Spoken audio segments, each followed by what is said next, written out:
Guys, it's Isaiah back with another video, and today I have something special to share with you guys. Today we're gonna be watching Five Nights at Freddy's timeline. So this is aka Five Nights at Freddy's the time lore. We're gonna go deeper and deeper into how Five Nights at Freddy became a game till this day. So before we start, make sure you guys like, subscribe, and hit that notification bell so we can begin our next lore for the next video. So, shall we start? Let's go. Alright, let me just record my screen. It's gonna be real hard, guys. Okay. 3, 2, 1. Smack that thumbs up button right now. Okay, let's go. She can sing. All back, all of them, together in one place. Five Nights at Freddy's is a franchise with over a decade's worth of Five Nights at Freddy's content, spanning countless games, books, and now a movie. There's a reason that no matter whose timeline you watch, they all look different. Making a Fnaf timeline is not easy. There are so many ways you can interpret this story, and this is mine. So let's start at the beginning. 1970. Back in the 70s, a company called Fazbear Entertainment got its start by creating different props and mascot costumes for carnivals, and specifically for something called the Fall Fest. The Fall Fest featured various mascot characters, such as a bird, an elephant, and the most popular of all, Fredbear and Bonnie. These specific mascot costumes were so popular, Fazbear Entertainment opened a dedicated restaurant for them called Fredbear's Family Diner, featuring the same Fredbear and Bonnie mascot costumes from the Fall Fest. What Fazbear Entertainment didn't account for, though, was one of their animatronics from the Fall Fest going rogue, ending in a giant fire, with most of everything from the Fall Fest being destroyed. Alright guys, it's gonna be great. Grab your popcorn, grab your drinks, because this is gonna be a very long video. Okay, I like the intro. It's very satisfying. Directed and written by John Fnaf. The entire Fnaf timeline. Let's go. Alright, let's get this. The specifics about the animatronic that went rogue and the fire are unknown, and will likely be revealed next year in FNAF's next big release. Although we don't know much about how this fire occurred, we do know that after the fire, Fazbear Entertainment started phasing out of the mascot costume era. They needed something new. The two men who helped found Fazbear Entertainment, William Afton and Henry Emily, stepped up to the plate. William Afton was mostly the businessman of the two, handling all of the money, while Henry was the more creative one, with him being in charge of building most of the animatronics and props for the company. With the Fall Fest era of the company coming to a close, they were only left with Fredbear's Family Diner, the standalone restaurant created for the Fredbear and Bonnie characters. In order to replace the mascot versions of Fredbear and Bonnie, Henry went to work on new versions of the characters, eventually creating the new Fredbear and Spring Bonnie. The same characters, but with new designs and new suits. Henry called them Springlock suits. These suits are able to double as both an animatronic and a suit that the employees could wear. To switch the suit from animatronic mode to suit mode, the employees could use a hand crank to pull back the animatronic parts, leaving room for them to climb inside. The spring locks that were helping to hold back those animatronic parts were very sensitive though, and with even a little bit of moisture, the spring locks could potentially snap shut, crushing and killing whoever was inside. But if that ended up happening, Fazbear Entertainment had some common sense procedures set in place. Listen. Why did y'all make a Spring Bonnie suit that can shut you inside? That makes no sense. Like, why did you make a Spring Bonnie suit that can shut you inside with a little bit of moisture or movement? Why? Like, why did you came up with that design? Can you, like, make it, like, a different robotics?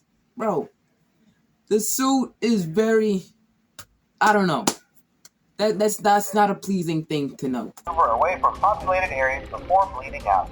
as to not ruin the customer experience.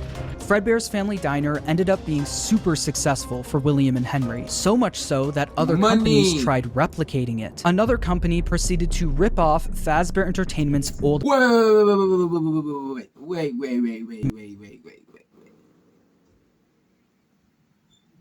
What the frick are these things?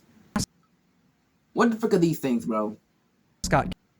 Like, we got a frog, a hippo, looks like a bear, and an elephant. And they're moving with these tiny little boxes behind them. So they can't move on their own. Not like Fredbear's Family Diner.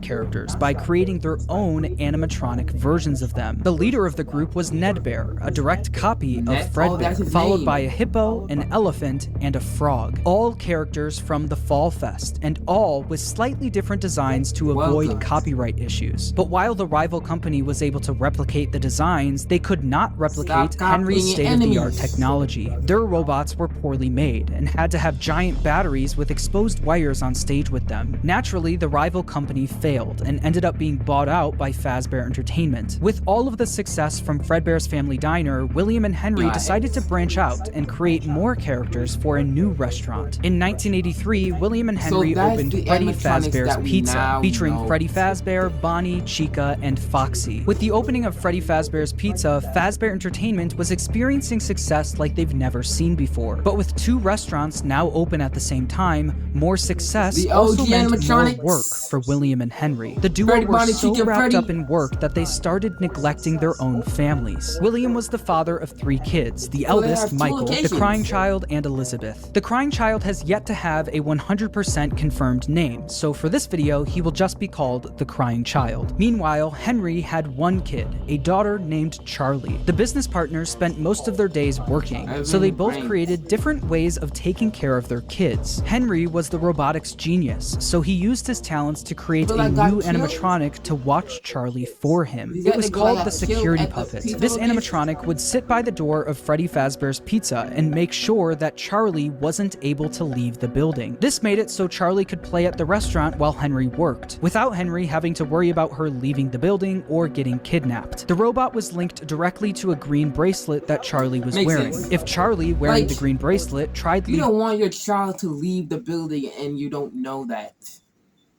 You're thinking, Henry. building, the security puppet would spring into action. William, on the other hand, was the businessman of the company. He cared more about making money, but also saving money. Naturally, he decided to just force his eldest son, Michael, to babysit while he was at work. Michael was mostly in charge of babysitting the crying child. The crying child didn't have many friends, but he did have a close relationship with his plushies. These plushies were of characters from his favorite show, Fredbear and Friends, Fazbear Entertainment's newest cartoon, featuring Fredbear, Freddy, Bonnie, Chica, and Foxy. The crying child's favorite character, though, was Fredbear. He especially loved his Fredbear plushie. Although he loved the plushie version of the characters, the animatronics would soon become a different story. One day, while visiting Fredbear's Family Diner, the crying child saw something that would scar him for the rest of his life. While wandering the restaurant, he walked by the employees' only room. You can be in love with every other animatronics instead of this thing. Bro, back in the day, my favorite mascot characters was Minnie Mouse. Well, no, Mickey Mouse and Minnie Mouse and Chuck E. Cheese. Who else? Yeah, those were my least favorite characters growing up back in the day, bro. Employee accidentally left the door open. Inside the room was his father, William Afton, helping another employee into a spring Bonnie suit. But through the eyes of the crying child, this looked like someone was literally being stuffed into an animatronic suit. The crying child was so young that he wasn't educated on how the mascot characters worked, so seeing a human be put inside of one terrified him. When a child experiences something traumatic, their brain naturally tries finding ways to deal with that trauma. The crying child child's way of dealing with his trauma was by creating an imaginary friend. This imaginary friend took the form of the object he loved the most, his Fredbear plushie. His new imaginary friend Fredbear followed him wherever he went, shape-shifting into flowers, hiding behind cars and in the sewers, with nobody being able to see him except for the crying child. When the crying child was overwhelmed, the plushie would talk to him and try to calm him down. Even when the plushie wasn't around, it was still able to speak to him because it lived in his mind. While the crying child was dealing with the trauma of seeing what he thinks was someone being stuffed into a suit, his brother Michael was only making it worse. Michael knew about what happened with his younger brother and used it against him. Every day while babysitting the crying child, Michael would put on a foxy mask, hide somewhere in the house, and jump scare his little brother.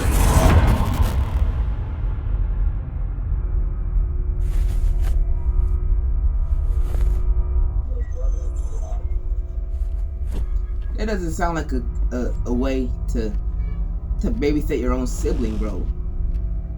Like you're terrorizing your younger brother by scaring him.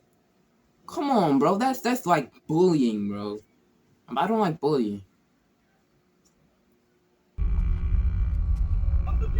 Why does this Fredbear character have glowing eyes? From the pizzeria to your living room, you no longer have to wait to sing and dance with Fredbear and Friends. Weeknights at 8, 7 Central. Only I on... would have left the TV on. Give it a little light in the room.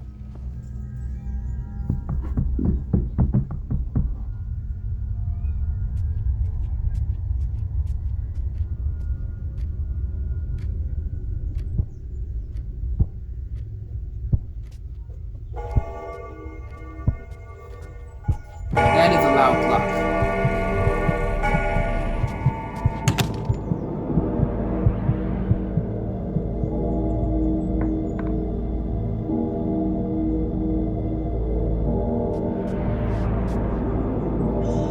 Whoa, bro. That actually gave me a heart attack.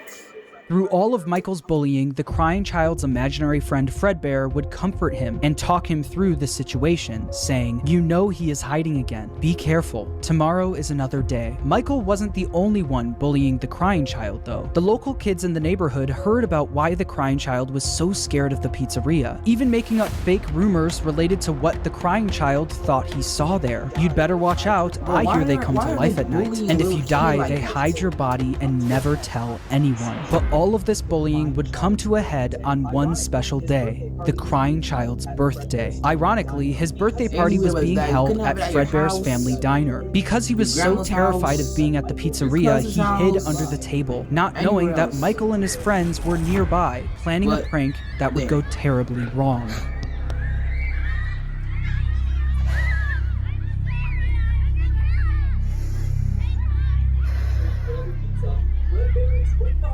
Make sure you grab your pizza. Fredbear and Spring Bonnie will be performing in 5 minutes. Y'all.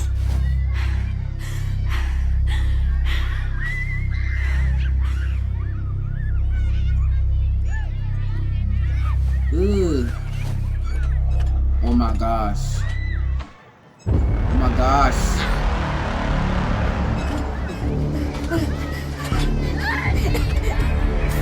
Bro.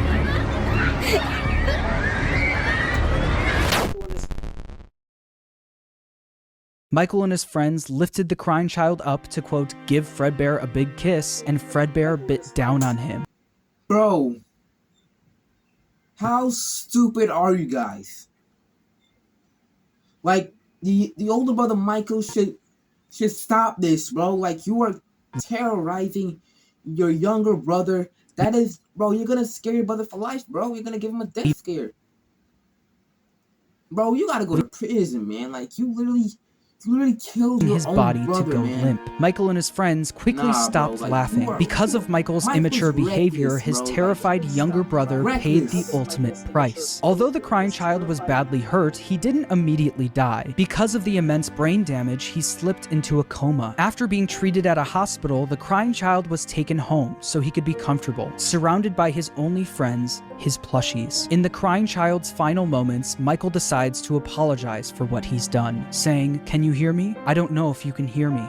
I'm sorry. After Michael speaks, the crying child's imaginary friend Fredbear, created out of the trauma he experienced, continues doing what it's done the whole time. It comforts him, saying, "You're broken. We are still your friends. Do you still believe that? I'm still here. I will put you back together." This would be the final thing the crying child hears before he dies. The crying child's spirit would then live on in the Fredbear suit, the thing that took his life. The crying child's death wasn't just an accident. It was directly caused by Michael's recklessness. This is something that Michael could potentially face jail time for, so it needed to be covered up. Since the crying child was being kept at home, no one else knew that he ended up passing away. So William and Michael ended up burying the crying child's body in the middle of the woods where no one would find him. No tombstone, no flowers, just a pile of dirt, an unmarked grave, and a lifetime's worth of guilt that Michael would have to live with. Shortly after the Not only William Afton is reckless,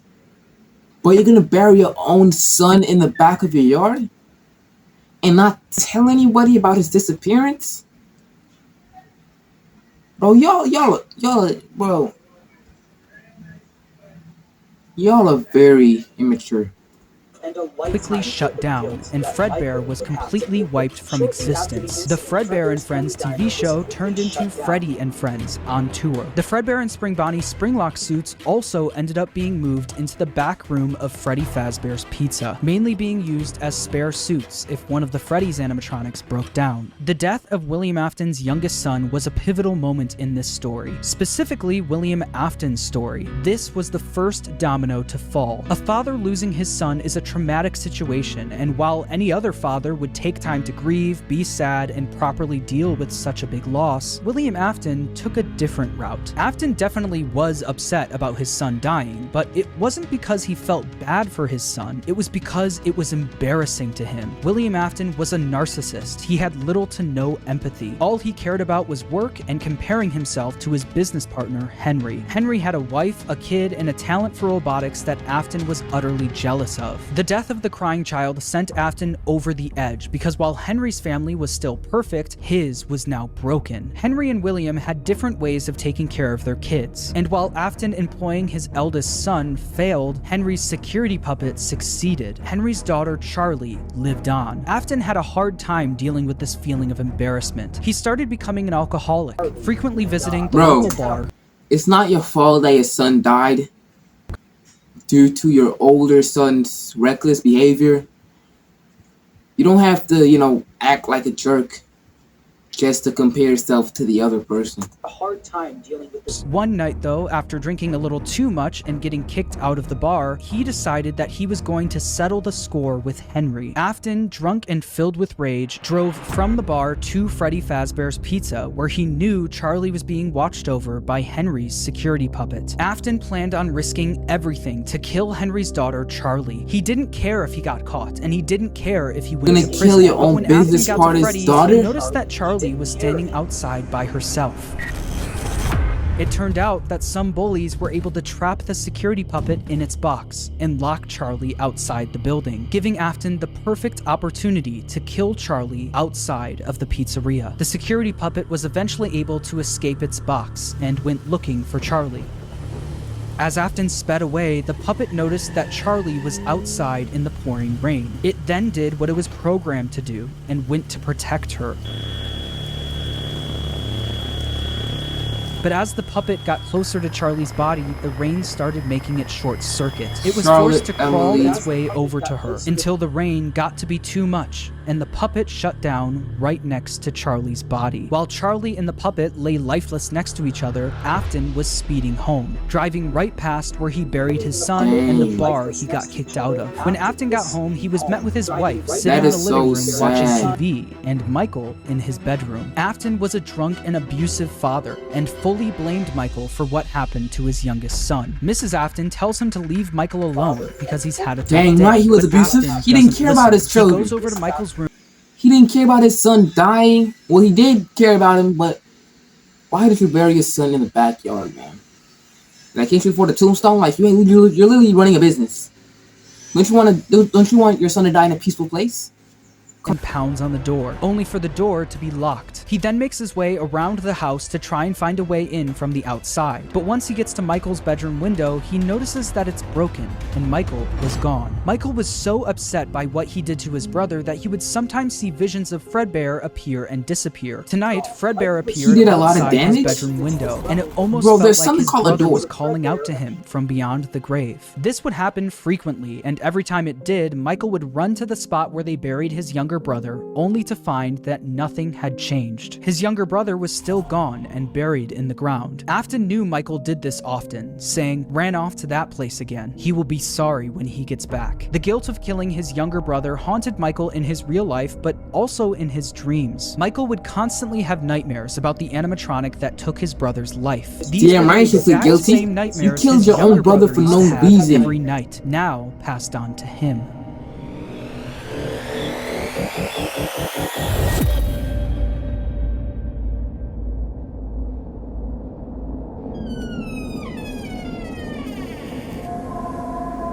Is that the same room from the Five Nights at Freddy game? Is that his room? Bro, it is hot in here, bro. Look at those hands! They're huge. What is that?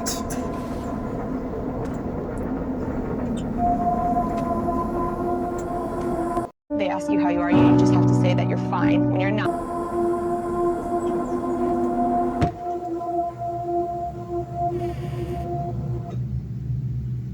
That thing looks so damn ugly. Not the closet, bro. Not the closet.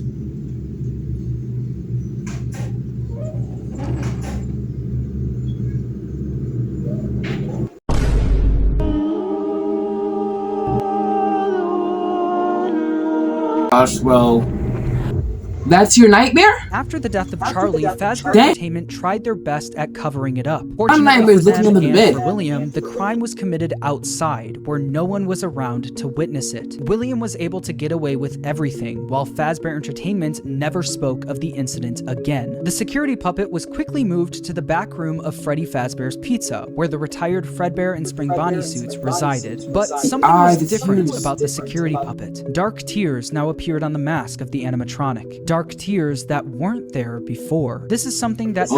Afton quickly noticed the next day when he went into I work. get it He'd now. heard about what happened moments after he sped off. He knew the security puppet was found laying next to Charlie's body. So does that mean Charlie's soul now resided in the puppet? William definitely Maybe, noticed I that mean, the puppet she- looked different, almost like it was haunted, almost like it was thinking. Other employees would eventually notice the same thing. I'll be honest, I never liked that puppet thing. It's always thinking, and it can go anywhere. After realizing the security puppet That may be is possessed scary. by the spirit of Charlie, A puppet Afton can go went back anywhere. and looked at the crying child's Fredbear plushie, only to find that it also seemed to be haunted. The crying child feared for his life every single day, and that plushie was something he was able to cry and pour his agony into. Afton believed that this is what caused the plushie to appear haunted. It wasn't made alive by the spirit of his son, it was made alive by the agony and fear his son poured into it. Afton quickly became obsessed with the concept of haunted objects, and more specifically, the power of human emotion. He needed to find out if this is something he could take advantage of. Afton then used all of his money he made from Fredbear's and Freddy Fazbear's Pizza to build a giant underground facility directly under his house. It was here that he would Dang, try did to he really recreate build what that? happened with his son, to recreate the fear and agony he experienced. In order to do this, Afton didn't take any chances. He needed to replicate exactly what his son went through every day. In order to do this, Afton built a replica of his house underground, along with his son's daily walk to Fredbear's family diner. He also built a makeshift bedroom where he could force kids to have the same nightmare every night. Afton would sit in his office watching them on the cameras that could be accessed using the passcode So you're 1983, kidnapping kids. the year his son got bit. He also kept the And you're crying making child's them Fredbear plushie on the experience- desk as a reminder of experience what he was trying to The same replicate. agony your son went through? In the makeshift bedroom, there were dummy animatronics that wheeled down the hallway. But the kids wouldn't see them as just blank dummies on wheels. Afton would pump hallucinogenic gas into the room to get the kids to think that what they were seeing was a monster. These nightmare gas canisters were being stored all throughout his underground facility, and on the bed of this makeshift bedroom was a Freddy plushie, in the hopes that the kids would pour their fear and agony into the plush, like his son did to his plushie. On the other side of the bunker, where Afton recreated the crying child's walk to Fredbear's, he placed a bunch of Fredbear plushies all over the place. These Fredbear plushies had walkie-talkies inside of them. This was Afton's way of recreating his son's imaginary friend that would talk to him wherever he went. Afton would speak to the kids through his walkie-talkie sitting in his private office. After setting up the bunker, Afton was only missing one more thing: the kids to run these experiments on. He needed a way to kidnap and capture kids without being caught, and he had the perfect way to do it. How are you gonna do that? Like, you are literally a The psychopath. show will begin momentarily. Circus, baby! Please stay in your seats.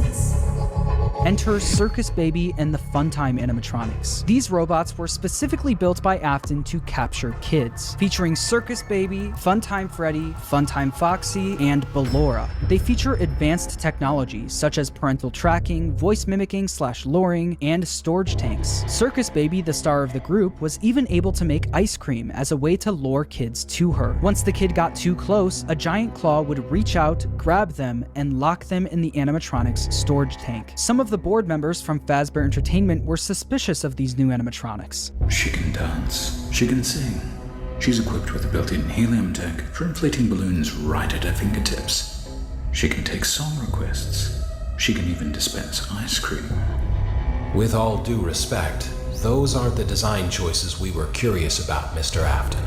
Afton even created a new restaurant for these animatronics called Circus Baby's Pizza Circus World. Baby's Elizabeth, Pizza William Afton's World? daughter, was fascinated by Circus Baby. All she wanted to do was play with her, but Afton wouldn't let her. Daddy, why wouldn't you let me play with her? She hasn't. Why wouldn't you let me go? He strictly told her to stay away from the animatronic, but one day, she didn't listen. On the opening day of Circus Baby's Pizza World, another domino would fall in Afton's life, and Elizabeth would soon be the victim of his terrible misdeeds. I can do something special. Did you know that? I don't want to know. Ice cream. I don't want to know what you can do special. I don't want to be near you. Day, though. I was in a small room with balloons and Like, you look like a knockoff version of Harley Quinn. Children. I'm not sure why. They usually played together in groups of 2 or 3. There were 4, then 3, then 2, then 1. Time to play.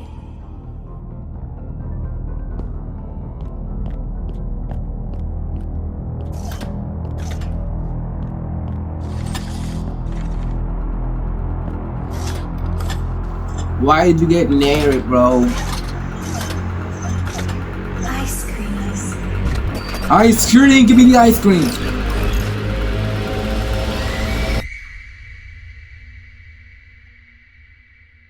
Something happened when there was 1.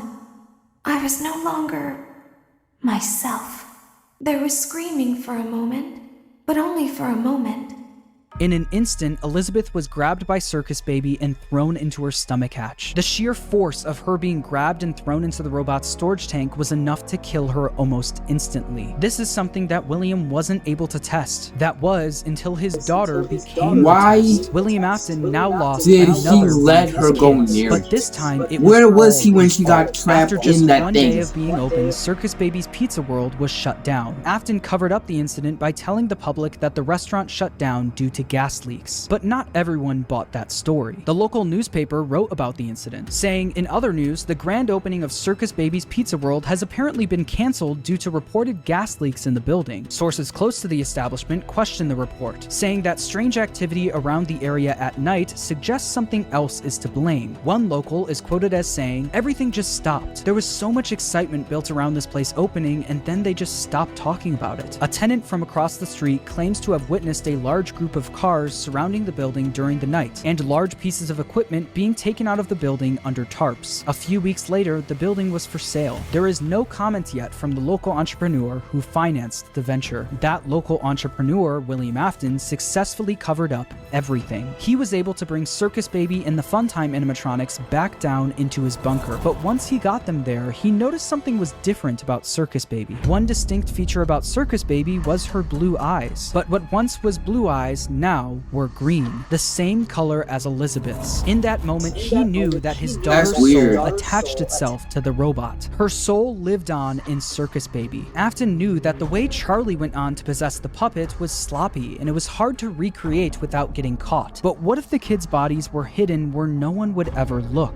What if, just like his daughter, their bodies were stuffed into the animatronics? For Afton, Elizabeth's death quickly went from just another inconvenience to a scientific breakthrough. Afton was one step closer to harnessing the power of life itself. But one successful experiment wasn't enough. Just like the fear experiments he built in the bunker, he needed to replicate exactly what happened. He needed to recreate the accident, and he knew exactly how he was going to do it. How are we going to recreate something that happened in the past? Wasn't an option. Circus Baby's Pizza World was shut down, and the public was already getting too suspicious of the animatronics. But he didn't need the Funtime animatronics. He was going to run the experiment himself. On June 26, 1985, William Afton made his way to Freddy Fazbear's Pizza. There, he would put on the old Spring Bonnie suit from Fredbear's to lure 5 kids into the back room. Took a swim with my new friend. Didn't care, I jumped. Bro, that song is so satisfying.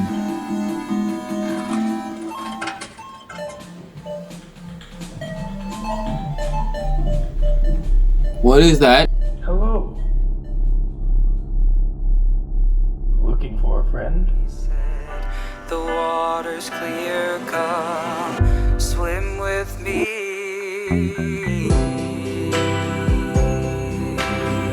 That's the most ugliest spring trap costume I ever saw. What's going on with this stuffed animal?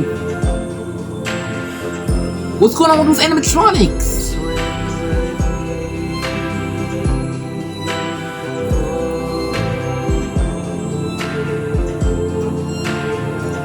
Ugh.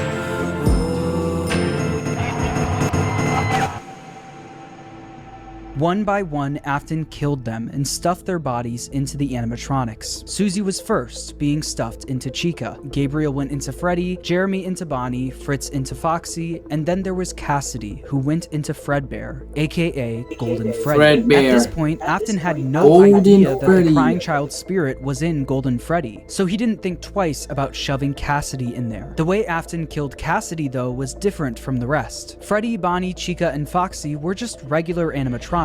Afton had no choice but to kill them, then stuff them into the suits. But Golden Freddy wasn't just a regular animatronic, it was a Springlock suit. The same Springlock suit that took his youngest son's life. Afton was aware of how dangerous the Springlocks were. Any bit of moisture or too much movement would cause them to snap Henry, shut, why did you slowly create killing whoever was inside. a spring trap exactly costume? What he did to Cassidy. That's the He put easiest him way to into the kill suit someone. and watched as the Springlocks With snapped a shut, lot of risk. cementing Cassidy's death as the most brutal of them all. Freddy, Bonnie, Chica, Foxy, and Golden Freddy weren't the only animatronics sitting in the back room of Freddy Fazbear's Pizza, though. They were joined by the security puppet, which contained the soul of Henry's daughter, Charlie. Once Afton was gone, Charlie jumped into action, almost acting as a guide for their souls, properly giving them life inside of each animatronic. After the incident, the kids were quickly reported missing by their families, and although the security cameras caught Afton luring the kids away, he wasn't able to fully get in trouble. Since he was wearing the Spring Bonnie suit, they were never able to prove it was actually him. Afton also hid the kids' bodies where no one would ever look, so the bodies were never found. A guy in a costume, Unbelievably, Afton was able to get away with yet another crime. Because of all the bad press that came from the missing children's incident, people stopped coming to the pizzeria. After months of customers no longer showing up, Fazbear Entertainment. I would stop going to neither of those locations if I knew what was going on. Like, there are kids reporting missing, animatronics moving on their own, and there's a murder scene. That's too much to handle, bro. There's a lot of risk going back to a place that haunts evil. Officially shut down Freddy Fazbear's Pizza. Shortly after the pizzeria shut down, Afton decided to pull the Funtime animatronics out of retirement and finally get his underground facility fully operational. He knew he couldn't try opening another Circus Babies restaurant, so he had a new idea. Due to the massive success and even more so the unfortunate closing of Freddy Fazbear's Pizza, it was clear that the stage was set, no pun intended, for another contender in children's entertainment. Unlike most entertainment venues, our robotic entertainers are rented out for private parties during the day. Afton opened Circus Babies Entertainment and Rental. This way, he could rent out the Funtime animatronics to local birthday parties, capture kids, and bring them back to his underground bunker to be experimented on. While Afton was running his rental business, Fazbear Entertainment was determined to try opening another pizzeria. In the summer of 1987, Fazbear Entertainment opened the new and improved Freddy Fazbear's Pizza, this time with brand new versions of their original characters. These were called the toy animatronics, and they were once again built by Henry. Henry was aware of what happened in 1985, and especially of what happened to his daughter. Really creative. So he was He's a good guy. to make sure that never happened again. These new toy animatronics were equipped with facial recognition systems that were linked directly to a criminal database. The security puppet was also brought out of retirement, that is really but instead creative, of working bro. Like, security, you can it store sat facial quietly recognition in in the prize corner. animatronics. Freddy, Bonnie, Chica, Foxy, Golden Freddy, and Spring Bonnie were also moved to the new pizzeria, and it's revealed that these animatronics were mostly used for spare parts. By now, I'm sure you've noticed the older models sitting in the back room. Those are from the previous location, and we just use them for parts now. The idea at first was to repair them, but they were just so ugly, you know? And the smell. This means that the haunted metal of the original Freddy's animatronics was now being put into the toy animatronics, causing the toys to also now be possessed. After Afton got away with the first set of murders, he needed to see if the kids' spirits were possessing the animatronics. There's too many in order to see for himself, possessive words in this at the new story. pizzeria as a daytime security guard. While Afton was working the day shift, Jeremy Fitzgerald was working the night shift. Jeremy worked there for 5 nights, and unfortunately for him, because the kids possessing the animatronics were killed by an adult, they were extremely aggressive to any adult they encountered. They interact with the kids just fine, but when they encounter an adult, they just stare. Meanwhile, Afton decided to pull the same trick he did at the old Freddy's location, gaining 5 more victims. Someone used one of the suits. We had a spare in the back, a yellow one. Someone used it. Afton used the Spring Bonnie suit to pull the same stunt again on 5 more kids. But as he was committing the murders, Charlie, from inside the puppet, was actively trying to save the kids. She tried enlisting the help of the other animatronics, but it was too late. Afton had already finished what he started. Not only that, him seeing the puppet and Freddy walking around the pizzeria trying to stop him was all the proof he needed that his experiments were successful. The kids he put into the original suits were haunting the animatronics.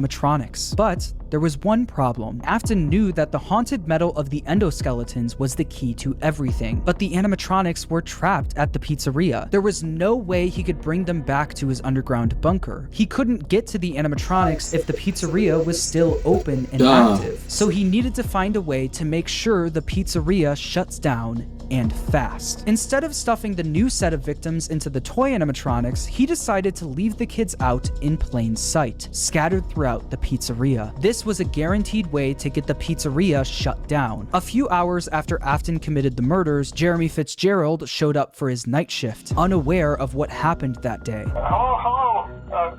What on earth are you doing there? Didn't you get the memo? The place is closed down, at least for a while. Listen, just finish your shift. It's safer than trying to leave in the middle of the night. We have one more event scheduled for tomorrow, a birthday. You'll be on day shift. Wear your uniform. Stay close to the animatronics and make sure they don't hurt anyone, okay? The next day, during Jeremy's day shift, one of the animatronics bit him in the head. This was infamously known as the Bite of 87. Meanwhile, the Bite of 87! The pizzeria shut down. The local newspaper wrote about the incident, saying, after being open only a few short weeks, Freddy Fazbear's Pizza is closing its doors. The new animatronics will be scrapped due to possible malfunctions. However, Will Imaginist trying his best to close down every location of the company. Since the toy animatronics were now being scrapped, he knew he could get away with taking their endoskeletons. But he also knew that he couldn't risk showing his face at the pizzeria again, so he got his oldest son Michael to do the work for him. William was easily able to get Michael to do whatever he wanted. William was abusive and manipulative, while Michael was haunted by the guilt of what he did to his younger brother. Because of this, Michael basically acted as William's puppet. Michael showed up for the night shift at the now closed Freddy Fazbear's Pizza under a code name, Fritz Smith. At the end of his shift, he would successfully steal the toy animatronics endoskeletons for his father, causing him to get fired his first day on the job due to tampering with the animatronics. Great, now get out. You're fired. Reasons tampering with the animatronics? How were you tampering with them? Chica and Foxy were going to be fixed up and reused, and that's exactly what they did. After the 1987 Freddy's location shut down, they opened yet another location, this time using the exact same building as the first Freddy Fazbear's Pizza. As you can imagine, this didn't work out great for the business. People already had a bad impression of Fazbear Entertainment, so using the same building that the original murders took place in didn't help business. Customers barely that they found a real animatronic. You're not gonna believe this. We found one. A real one. This real animatronic ended up being his father, still inside the Spring Bonnie suit he died in decades ago. Even though his father was now in the building with him, he still decided to go through on his plan, all in an effort to end his father once and for all. Michael then rigged the wiring in the building to catch fire, burning the horror attraction to the ground with his father inside. You're burning the horror attraction with your father inside? Oh, there's a lot of ways to kill that thing.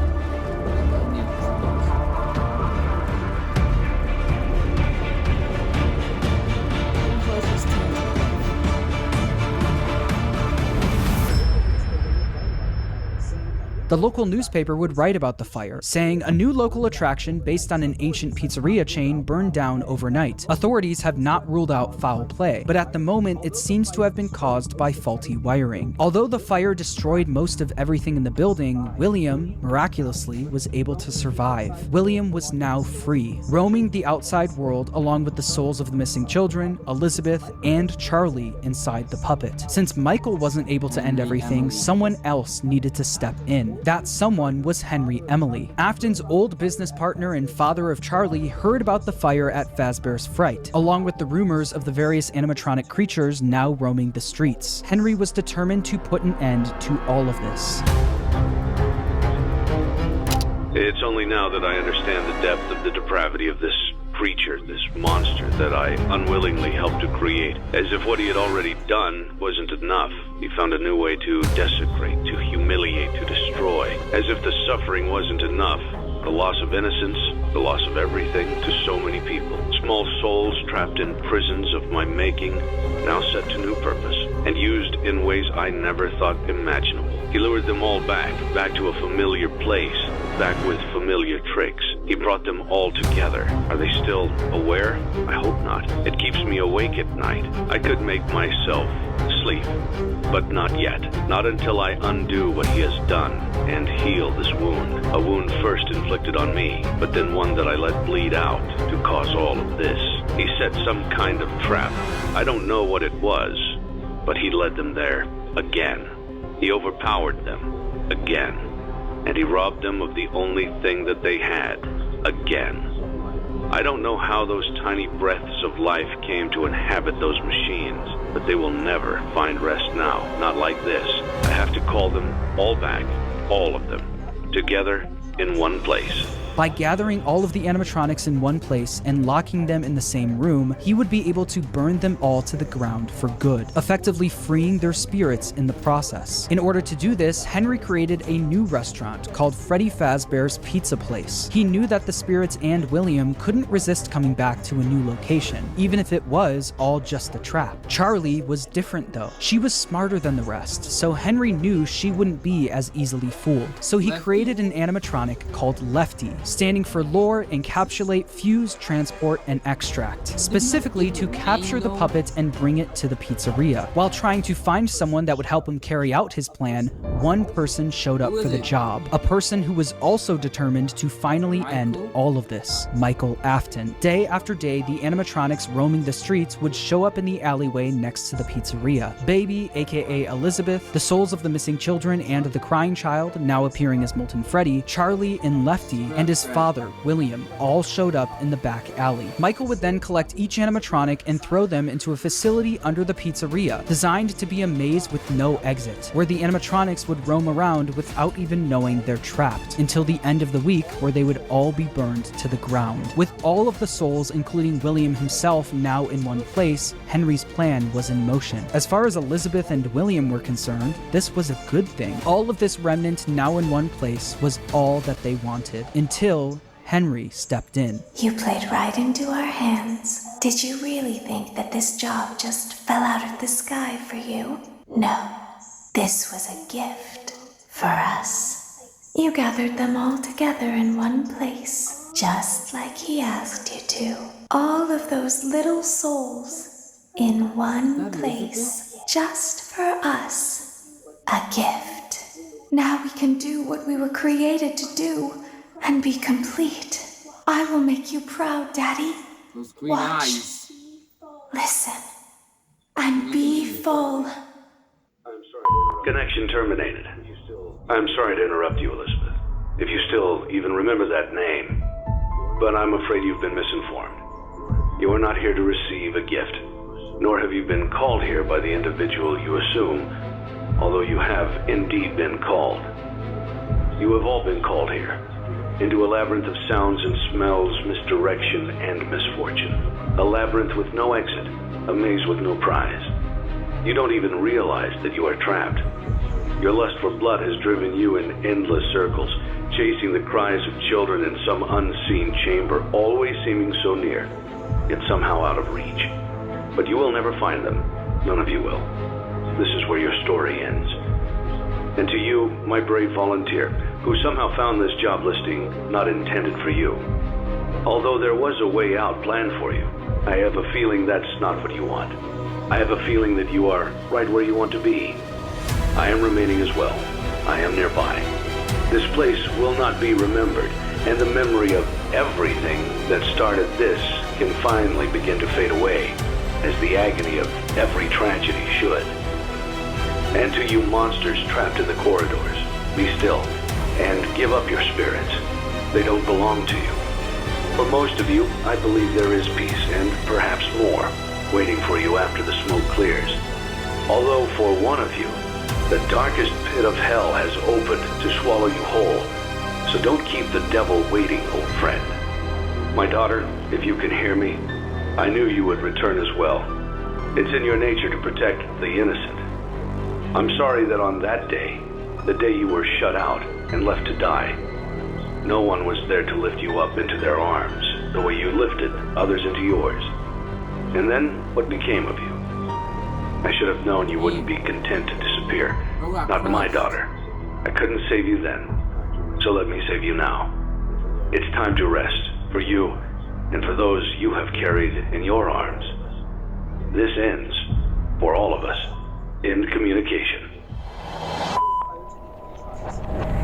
Henry putting fire to the animatronics may have freed the spirits from the metal of the robots, but some of them still needed help actually moving on into the afterlife. This help would come from Charlie. She helped guide the spirits into the robots. Now she would help them move on. In the world of Five Nights at Freddy's, the way a spirit can move on is by them being put into a happy memory. The memory Charlie chose actually comes from the crying child and the day he got bit. Piece by piece, Charlie put that terrible, shattered memory back together. But this time, she would change it into a happy memory. Instead of the crying child getting bit on his birthday, Charlie changed it so that all of the missing kids and Charlie would celebrate him, giving him a giant birthday cake. By changing that terrible memory into a happy one and attaching all of the spirits to it, they were able to successfully pass into the afterlife. Is that the graves?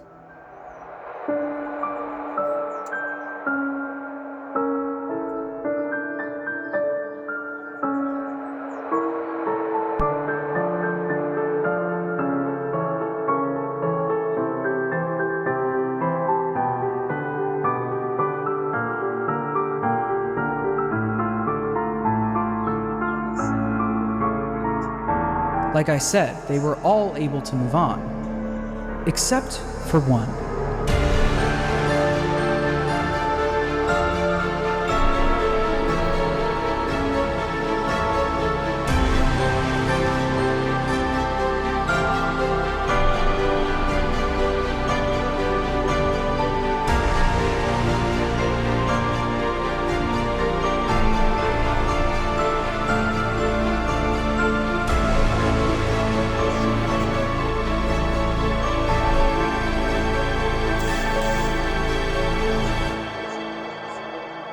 Cassidy, the most vengeful spirit of them all, wasn't done yet. He decided to attach his soul to William's, making sure that William